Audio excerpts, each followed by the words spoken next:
So let's start looking at Marvel's cinematic take of the Fantastic Four. You've probably watched the Fantastic, well, The not first the Fantastic first Four. Fantastic, what you think is the first Fantastic Four that was released in 2005. But did you know? Did you know that there was a Fantastic Four made in the early 90s? That was called The 90. Fantastic Four. 94. Yeah, was it 94? I think it was 94, yeah.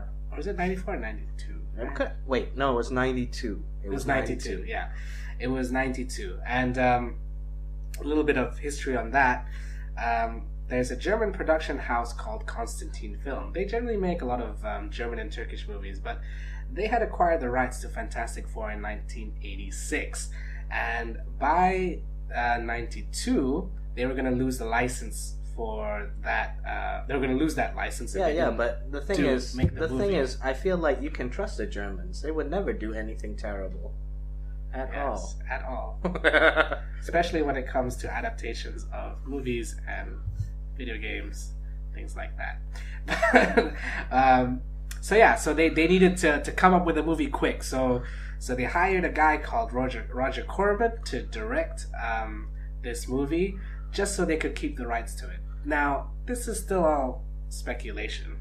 They didn't really prove whether that was the case, but it was a lot of people say that this was just a movie made to fail. You know, they didn't care whether it was a good movie or anything. So basically, like a UA Ball movie.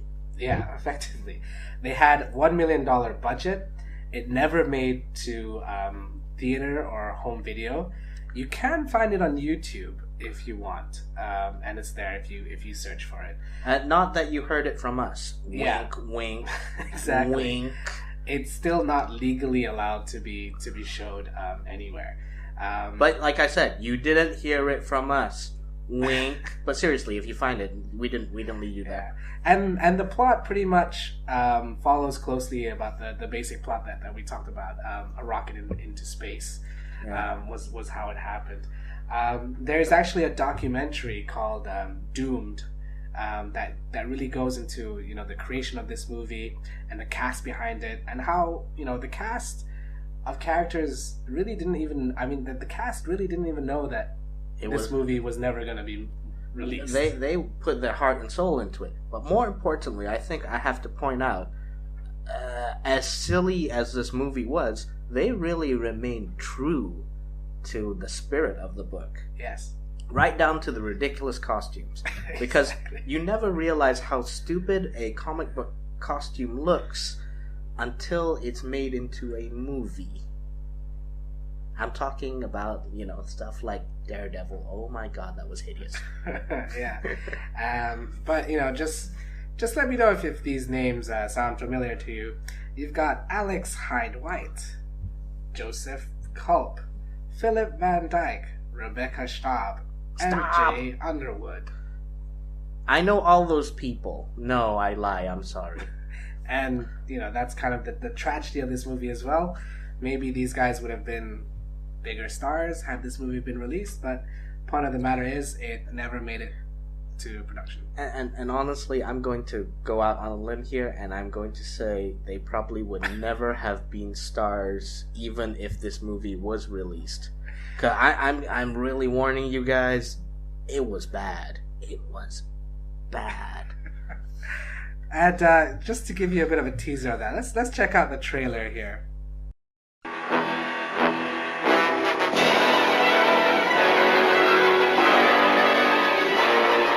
It's problem time.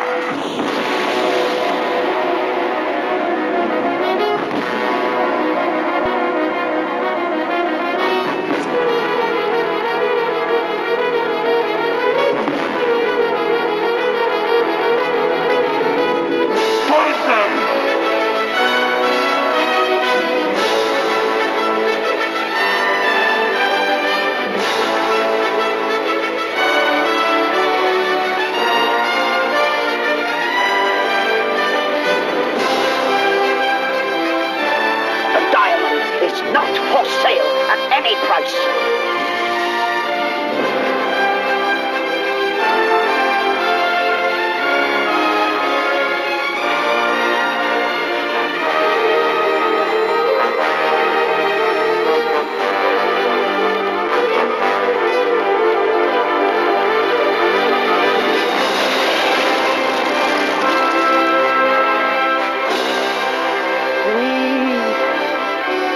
such things as dreams are made on.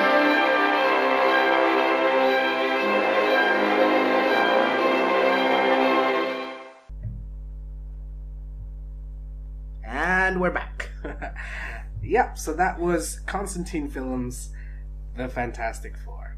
So eventually after that, Marvel reacquired the rights for Fantastic Four. But not after a lot of legal wrangling and the being forced to buy it back. Yep, and they had to keep the producer of the original Fantastic Four to produce for the new 20th Century Fox Fantastic Four. And this is probably the one that you know best. And that you still think is not such a great movie. Yeah, but as starters, it had $100 million budget, which was, truly A-level budget even at that time. If you come up from $2 million, that's a whole load of moolah to work with. Yeah, and you've got a pretty impressive cast there. Well, actually, at the time, I think people only knew Jessica Alba. Yeah. They didn't know who Chris Evans was, the guy who would eventually go on to play Captain America. Some people might know Michael Chiklis, who starred in a TV show called The Commissioner prior to this. And did he do The Shield before this? The Shield, yeah. Yeah, I think at this time he was also doing The Shield, so he was pretty well known. And bringing up the rear was Ian Gruffudd.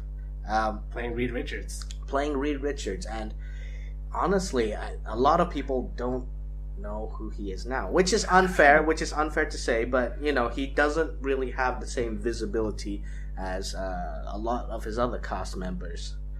Yeah. So, well, this movie, I don't really feel like I have to tell you exactly what happens, but the same thing happens. They go into space, but at this point in time, Reed Richards and Sue Storm weren't really canoodling anymore, and she was in love with Victor Von Doom, who incidentally is their nemesis. And they all go into space and they develop superpowers, including Victor Von Doom, which is a great diversion from the original comic books, because in the comic books, Doom got into a horrible accident while working with Reed Richards, although it was his own fault, because he's just like, oh, science is my own brain, I'll do it, and he explodes, and then he's all messed up, and he gets really bitter towards the world. So yeah, anyway, we're not going into all that. Yeah. That was one of the things. Okay, actually, we're going to go a little bit into that, because to be fair, everybody hated the way Doom was portrayed, including Mr. Stan Lee. Right? Yeah. He kind of seemed more like a Power Rangers bad guy of the week, and rather than the final of FF nemesis he was rightly deserved to be. Yeah, that's true. But one of the really interesting, good points about it was, Michael Chiklis, who was a star. He was a champ in that movie. He read the comics. He was a real fan. He loved the Thing. He was really excited to be a part of the project. And most importantly, here's the thing about the Thing. See what I did there? The Thing, right? Thingception. Okay. All right. Okay. The thing about it is, he's like, no, we're not going to make the Thing a 3D generated character. That's stupid. The Thing has to be real flesh and blood. And so he put on a 60-pound suit of latex, and that took 3 hours to get it, and he worked it, man. He worked it. Yeah. He was the Thing, and everybody thinks that was the best thing to ever happen to those Fantastic Four movies, including Stan the Man Lee. Yeah, and as a last point, one of probably the scenes that most guys remember from Fantastic Four. Are we talking about that scene? We're talking about that scene. We're talking about that scene. Is Jessica Alba's scene, her her underwear scene. That happened there, and that was only added. That scene was added only after she agreed to be in the film. But to be fair, I would have added that as well. It's just like, oh, just Jessica Alba. Yeah, you have to take off your clothes here. Shh. It's a creative. You wouldn't understand, Jessica. You wouldn't understand. We need this scene. Exactly. And yeah, that movie made enough money to create the next one that was released in 2007? 2007. I think it was. Rise of the Silver Surfer. And everybody honestly believed that this would be, a great to make up for the first one. Just because they called it a mulligan. It's going to be a mulligan. Let's do this again. We can make it work, guys. Yeah, and it's like in a marriage, you're like, what would save this marriage? A baby. And no, it didn't help. And no, don't do that. So one of the things was, you had Silver Surfer. Silver Surfer is one of the iconic Fantastic Four characters. Yes. In fact, that whole story arc is considered quintessential Fantastic Four. It's like considered one of their greatest hits. Yeah. And they were so confident about this movie was they were ready to greenlight this as part of a trilogy of Fantastic Four, and Silver Surfer was supposed to get his own spin-off. Mm-hmm. Unfortunately, this never happened, because when people watched it, they were like, oh my god, there will never be a movie as bad as this. And then Michael Bay was like, you're wrong, I'm gonna make Transformers 4 one day, and you're gonna be like, wow, I wish I greenlit a third movie for Fantastic Four instead. Yeah, I didn't. Yeah, exactly. So, there's so many flaws with Rise of the Silver Surfer. So many flaws. But what's your take? What's your big? My big thing. Big thing, as a general comic book fan, they have Galactus, the World Eater, and he's a bunch of space bugs. So, you have a badass character like Silver Surfer, and he's like, dude, I'm gonna follow this bunch of bugs. What? Okay, maybe a giant human eating planet isn't so great either, but this was not the best way to make it, man. Fans balked at the idea and thought it was stupid. And normal fans who had no idea what was going on had to agree. That was kind of stupid. Yeah. And then there was... I don't even want to get into it. You don't? Okay, why not? Let's do it. We're here now. I don't know. It just seemed like the acting was a lot more wooden and forced as well. To be fair, Jessica Alba did not take her clothes off in this movie. That's true. That might have been why. But I think one of the key problems is this movie was directed by a guy called Tim Story.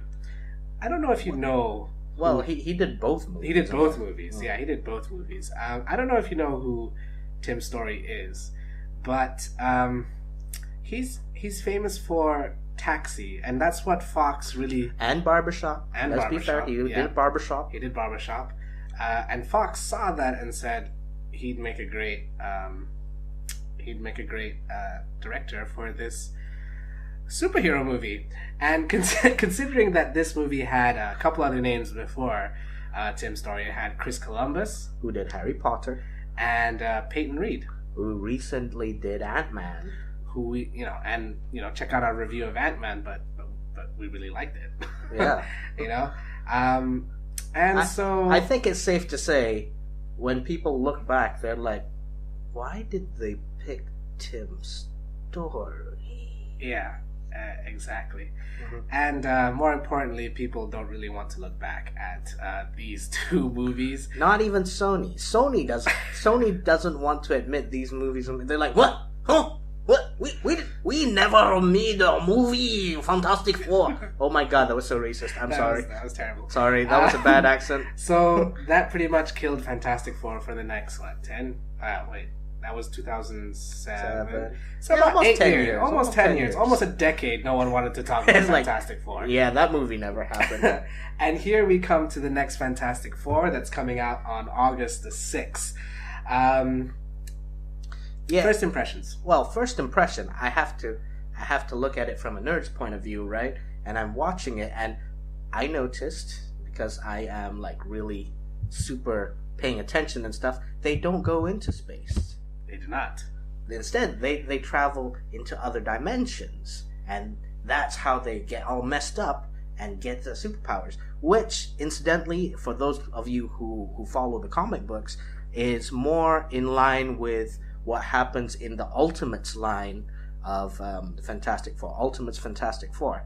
And I think this one, this version should follow. If it does follow that series of comics, it'll try to be a little bit more scientific and explain what happens to Reed Richards' body when it expands, and why the Thing's body is actually scientifically impossible, but it's still there, And I think if they manage to do that, it might be an interesting movie. Yeah.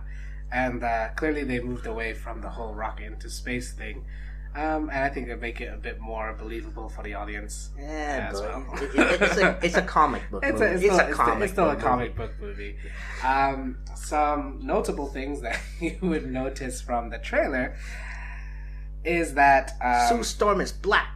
Well, she's adopted by a black family. She's adopted by a black family, and Johnny Storm is black now. Yes, maybe they just decided that Fantastic Four needed a little bit more, racial diversity or something. But yeah, I'm not sure this is the best way to do it. Yeah, I mean, it's not something really that really big, but it's something. You know what? I'm purposely going to hold my judgment on that because if Michael B. Jordan can pull off a great Johnny Storm, then I'm all for it. Because at the end of the day, it's all about the story. Exactly, and yeah. So this will be the reboot that will see what the future is for Fantastic Four. Marvel has had 10? How many movies have they done since their 12 movies since they started phase one of their Marvel cinematic universe. Yeah.